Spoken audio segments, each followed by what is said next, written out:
اللهم صل على سيدنا محمد الله عليه وسلم السابق للخلق نوره ورحمة للعالمين ظهوره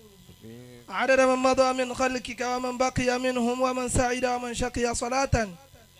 تستغرقه الحد وتحيط بالحد صلاة لا غاية لها ولا منتهى ولا انقضاء صلاة دائمة بدوامك وعلى آله وأصحابه حق قدره ومقداره العظيم آمين آمين. وبانتي يوم بني كالي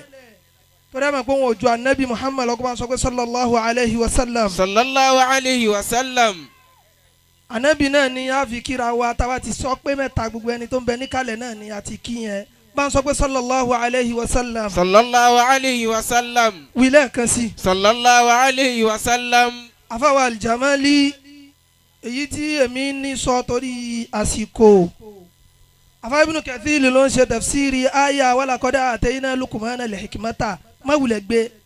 nígbà tí wọ́n wá ń sọ̀rọ̀ níbẹ̀ wọ́n wá ń sọ̀rọ̀ nǹkan méjì tí lukumana sọ pé humal akhbathani wa humal atiyabani idha toba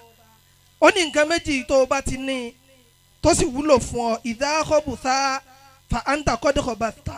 tí nǹkan méjèèjì bá ti dàdánwò tó bá ti burú mọ́ ọ lọ́wọ́ nǹkan méjèèjì ń ti sọ̀wọ́ náà dó lórí ibú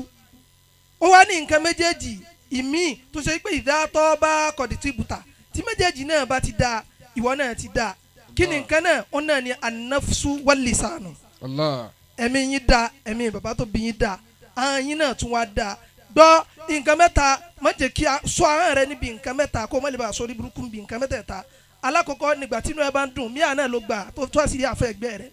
ẹlẹ́ẹ̀kejì ó nígbà tí inú bá ń bí ẹ máa ń tó sọ ẹlẹ́ẹ̀kẹta nígbà tí inú rẹ bá ń bàjẹ́ má jẹ́ kí inú rẹ bàjẹ́ kó sọ̀rọ̀ sọ́lọ́ subhana rabbika.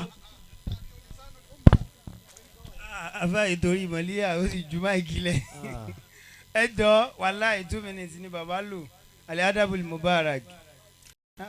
ọlọ́run níjó bàjẹ́ afa àkọ́mọ ń kéwú lẹ̀ ń wò yẹn o tí wọ́n ń kọ́mọ ní kéwú tí wọ́n ń ṣiṣẹ́ tààrà